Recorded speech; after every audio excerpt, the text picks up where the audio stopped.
대제방송 시청자 여러분 안녕하십니까. 오늘은 좀 심각한 얘기를 나눠보도록 하겠습니다. 윤석열은 왜 그 중국인 간첩설을 자꾸 꾸며댈까? 이유는 뭐이고 그 목적은 무엇일까? 이와 관련해서 얘기해 보도록 하겠습니다. 지난 16일에 한국의 한 신문에서 눈에 별로 띄지 않은 신문이긴 하지만 어떤 기사를 내보내는가 하면 선거연수원에서 체포 중국인 99명 주일 미군 기지 압송됐다. 이런 기사를 이제 보도했는데 그 내용은 무슨 내용이냐면 12월 3일 윤석열 계엄 선포한 저녁에 선거연수원에 99명의 중국인 간첩이 거기 있었는데 이제 계엄군과 주한미군이 거기를 쳐들어가서 체포했다는 거예요. 체포해서 어쨌나요? 그 사람들의 99명을 일본에 있는 미군 기지, 오키나와로인데 거기 미군 기지가 있습니다. 거기 이제 압송해 가서 신문하니까 이 사람들을 잡아야겠다는 거예요. 잡아야겠다. 그래서 이게 중국인이 부정선거 의혹이 증명됐다.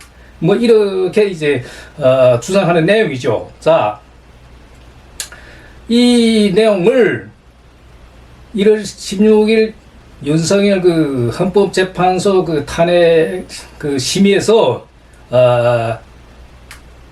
윤석열 측 배모 변호사라고 있는데 이분이 이 내용을 이제 되풀이하면서 봐라. 선거 개입이 명백해서지 않냐, 의혹이 이렇게 불거졌으니까 계엄 정당성이 아니냐, 이런 주장을 합니다.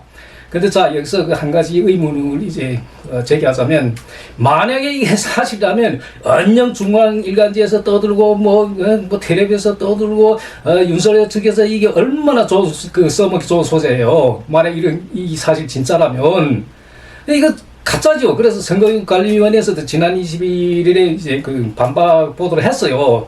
이건 전부 가짜다. 그럼 99명이라는 숫자는 대략 어떻게 나왔냐? 그날 저녁에 선관위 공무원들이 거기서 교육받느라고 119명 거기 있었답니다.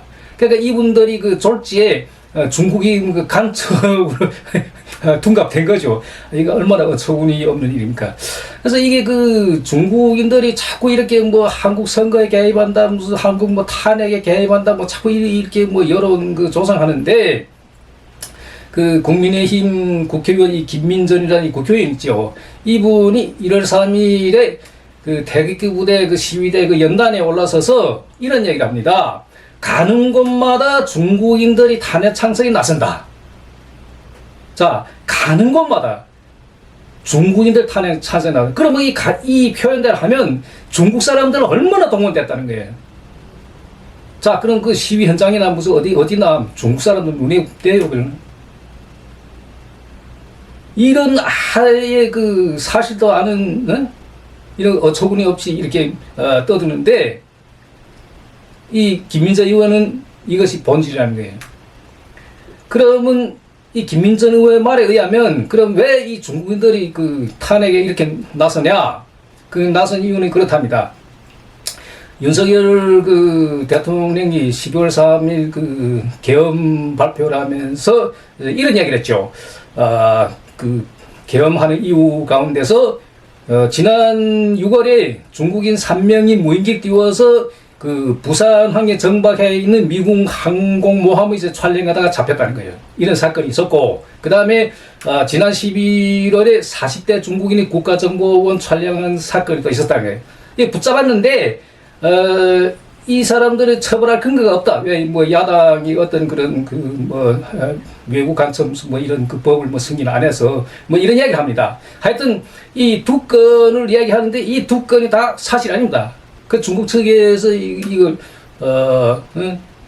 왜 윤 대통령이 이렇게 하냐, 이렇게 문제 제기를 했죠. 자, 자꾸 한국에서 중국인들이 무슨 뭐 선거에 개입하여 무슨 한국을 무슨 어떻게 무너뜨리려고 무슨 이런 그 여론은 고스란히 지금 불거져 왔습니다. 무슨 얘기냐면 4년 전에 21대 총선 때 그 직전에 뭐 차이나 게이트, 뭐 존조 게이트 뭐 이런 게 있었습니다. 그래서 이게 후에 그 밝혀지기로는 그 실체가 없는 유령이라고 이제 NPC가 결론 내렸는데 그 보수 쪽의 그 텔레비에서는 TV조선 같은 데서는 그 5일 전에도 그 선거 5일 전에도 이것도 내보내면 마치 사실이냐 이렇게 합니다. 근데 거기 그 내용들을 보면 뭐 조선족들이 그 한국에서 무슨 뭐 한국인 대상에서 무슨 쇠뇌교육 한다 뭐 별난 이런 이야기 다 나와요. 아니 그 조선족들은 무슨 힘이 있어서 한국 사람들을 쇠뇌교육 시켜요? 자, 이게 사실이라면 한국 사람들 얼마나 멍청해. 이게 거꾸로 자기 얼굴을 침뱉는 거잖아요. 말도 안 되는 얘기죠. 오히려 이런 주장 함으로써 한국 사람들이 그 인격의 그 수준이 깎이는 거잖아요. 또 4년 전에 어떤 이성감, 이 부정선거 음모론을 이제 구순 제기한 사람들은 또 이런 얘기를 합니다. 은평구 선거관리위원회 이제 개표 현장에 중국인 6명이 동원됐는데 이 부정선거 개입이라는 거예요. 그래서 알아봤더니 개표 인원이 총 542명인데 그 중에 이제 62명이 의용 소방 대원이라는 거예요. 이 62명 중에 중국인 6명. 근데 이 사람들 다섯이나 한국 국적 가진 사람들의 한 명이 영주권자예요. 그래서 이 사람들이 뭐 부정선거 개입하여 무슨 뭐 한국 선거를 조작하여 이렇게 떠드는데 저는 여기서 문제제기를 하자면 아니 무슨 540명 중에 무슨 50명도 아니고 뭐 여서지 거기 개표에 참여해서 그 한국 선거를 조작하고 무슨 부정선거를 뭐 이렇게 뭐 할 수 있다면 그럼 한국의 이 시스템을 얼마나 허술하고 얼마나 이게 진짜 누워서 침뱉기예요. 누워서 침뱉기. 그렇잖아요. 이 사람들은 무슨 힘이 있어서 부정선거 그리고 조작해요. 선거 조작. 말도 안 되는 얘기죠. 이거. 자, 그러면 왜 자꾸 부정선거 무슨 이런 음모론을 제기하냐?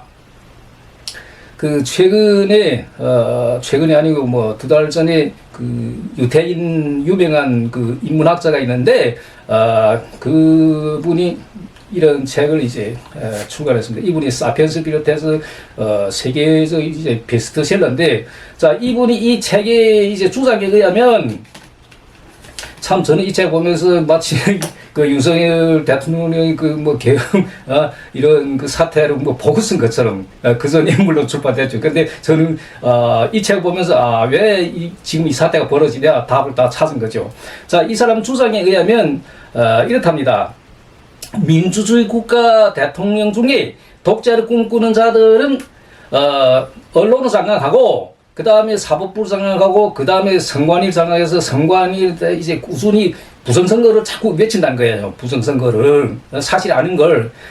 대표적인 게 트럼프잖아요. 트럼프 4년 전에 이제 부정선거를 외치면서 이제 지지자들이 국회의사당 막 진입하고 난리 난 적 있잖아요. 만약에 이번에 지난 선거에서 만약 트럼프가 졌다. 막 미국이 쑥대밭이 돼요. 쑥대밭이. 또 부정선거를 떠들고 난리 날 거예요. 트럼프가 됐기 때문에 그런 사태는 벌어지지 않았는데 민주당에서 지니까 깨끗이 승복하고. 근데 이게 항상 이 독재를 꿈꾸는 사람들은 이 사람들은 부정선거를 자꾸 떠든다는 거래요. 그래서 또 지지한 사람들이 같이 떠들고 그렇대요. 예. 혹은 대통령이 먼저 이걸 떠들기 전에 이 보수 쪽에서 하기를 떠드는 거 대통령도 이용하기도 하고. 한국에서 지금 이런 상황이 벌어지고 있는데, 그건 그렇고, 또 이 사람이 유발 하라리 책에서 주장에 의하면, 트럼프가 말하는 국민은 자기를 지지하는 사람만 자기 국민인 거죠. 자기를 지지하지 않는 사람은 혹은 자기를 반대하는 사람은 반국가 세력이 되는 거죠. 그 윤석열도 뭐 최근에 그 국민들과 끝까지 싸우겠다. 그 윤석열 말하는 국민이 뭐냐? 자기를 지지한 사람들이. 자기를 반대한 사람도 뭐야? 다 반국가 세력이지. 그렇게 보는 거죠.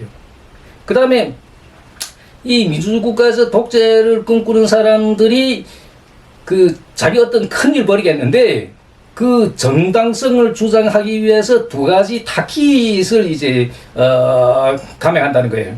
하나는 내부적으로, 그 다음에 하나는 외부적으로. 예를 들면 그 윤석열이 내부적으로 취임돼서 지금 2년 반 동안에 계속 꾸준히 반국가 세력을 외쳐왔잖아요. 이게 하나는 내부적 문제고. 그 다음에 외부 문제는 뭐냐? 중국을 자꾸 건드린 거죠, 중국을. 그 중국을 자꾸 건드림으로 하여, 에? 그 지지층 어떤 결집하고, 에? 그 마치 그 히틀러가 그 1929년부터 1933년에 그 세계 대공황이 있었잖아요, 경제공황.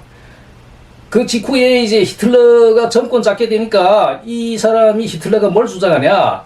독일 경제가 추락한 원인이 뭐냐? 그렇게 만든 것은 유태인 탓이다. 이렇게 주장하는 거예요. 그래서 유태인 죽여야 된다.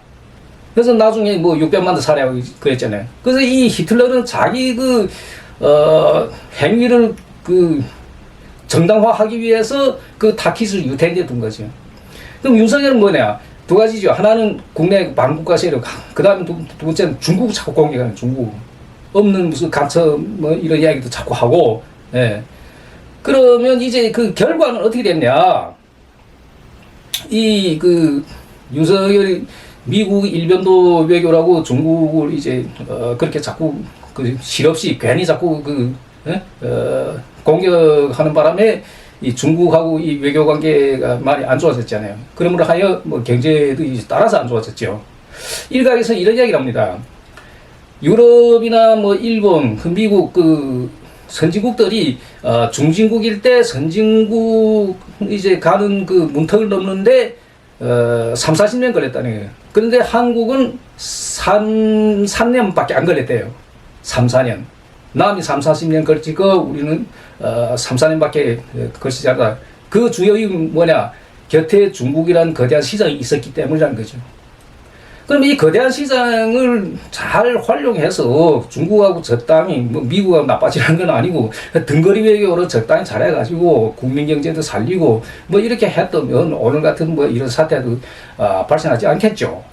자, 윤석열 지금 형사 사건도 뭐 지금 뭐 수사하고 그 다음에 헌법재판소에서도 파면이나 무슨 기각이나 뭐 이런 진행하고 있는데 결과가 어떻게 됐든 간에 가령 이 사람이 다시 대통령 자리에 돌아온다 해도 누가 믿어주겠어요.